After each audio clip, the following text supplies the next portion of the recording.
So 21 years into democracy, how has the communications landscape changed? And it's a horrible question. So the cameras go at speed. Okay. So 21 years into democracy, what have been the biggest milestones perhaps in communications and the biggest challenges or mistakes possibly? 21 years into democracy, I think the single biggest challenge has been to make sure that all communities are adequately reflected in the new media landscape.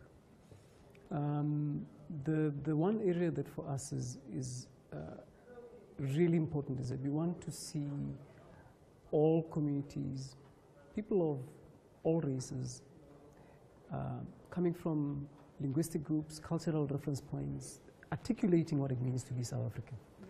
That really is the one area that we think we can still improve on, because that is the one where we believe we can give expression to the Constitution and the values of this country. But having said that, there is much to celebrate. It's important to reflect on where we were before and to really focus on the fact that this country has embraced media as a voice that articulates the vision that this country has for its future. So it talks about our aspirations.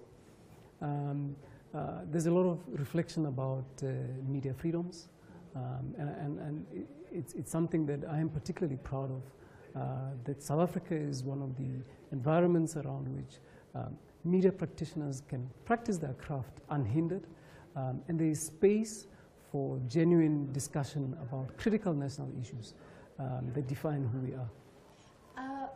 How do we address things like accessibility? And this is on two fronts. One, affordability, for example, of bandwidth for those who are at least in that bracket. And then the digital divide, those who have nothing and have no access to what we would say is normal communications.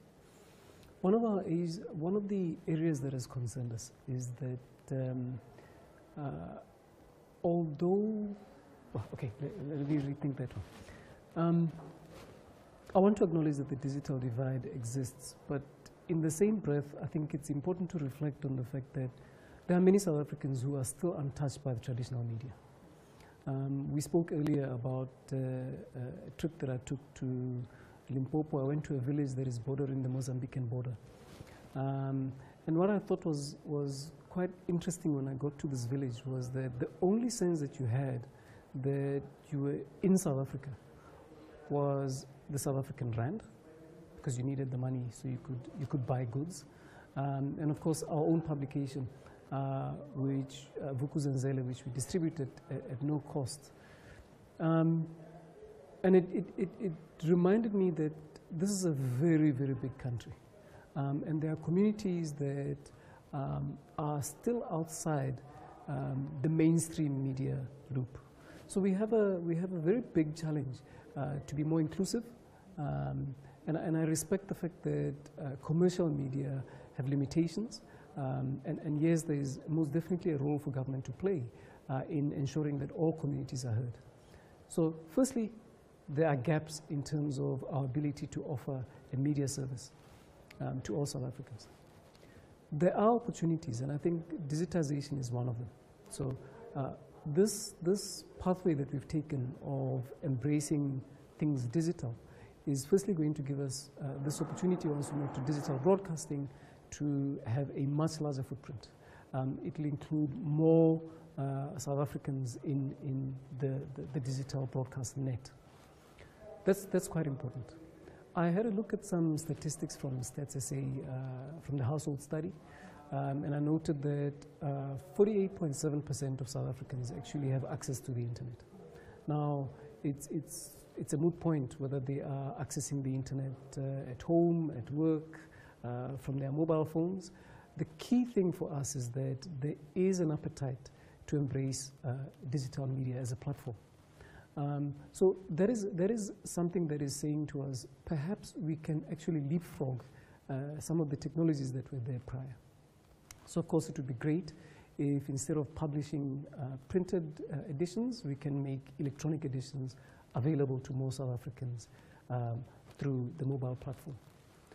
So it led me to think about the adoption of new mobile telephone technologies.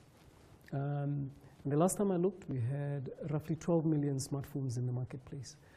This in a population of 50 million people. And I think it's a good start, and it demonstrates that there is traction and there is an appetite. Our challenge is to make sure that pricing comes down.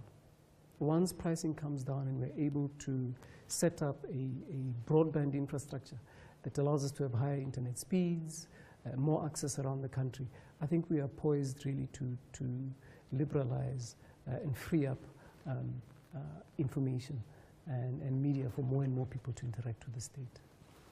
And how long will it take to do that? What do we need to do more to achieve that?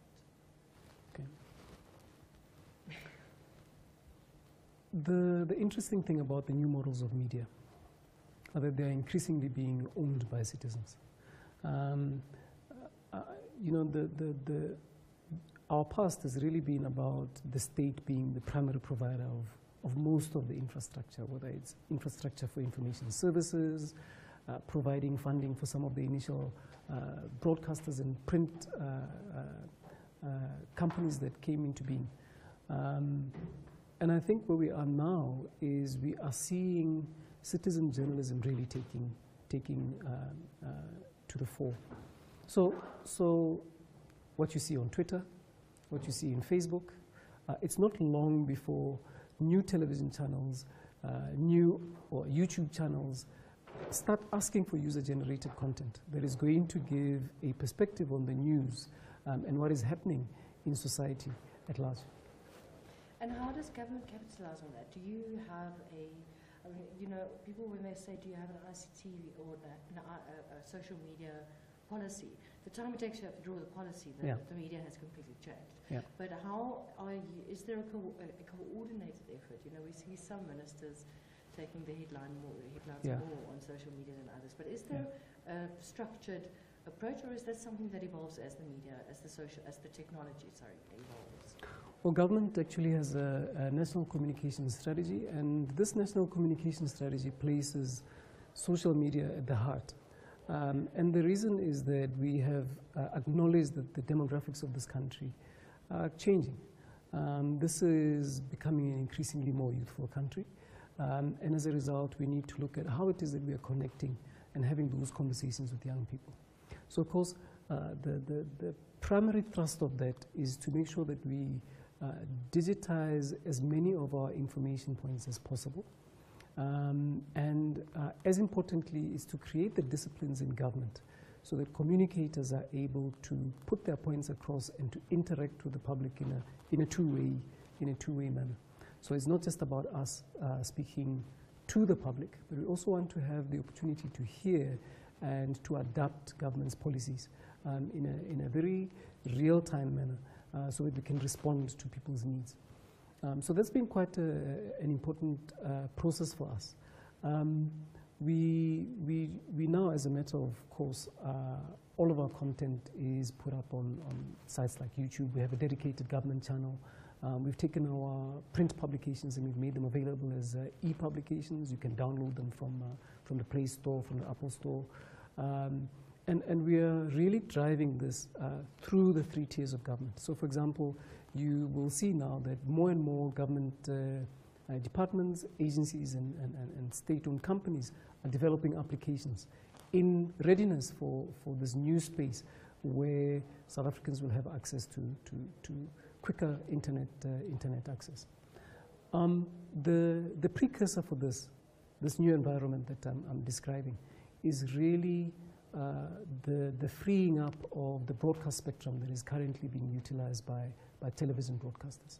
So that's really the key, and our timeline for that is 12 to 18 months, and we have every expectation that in that 12 to 18 month period, as we migrate more and more broadcasters off the spectrum, we can refarm it and allow mobile broadband operators to then bring on new services that are going to give consumers more choice. And definitely, I think we've all agreed that information is critical in terms of making sure that this economy grows.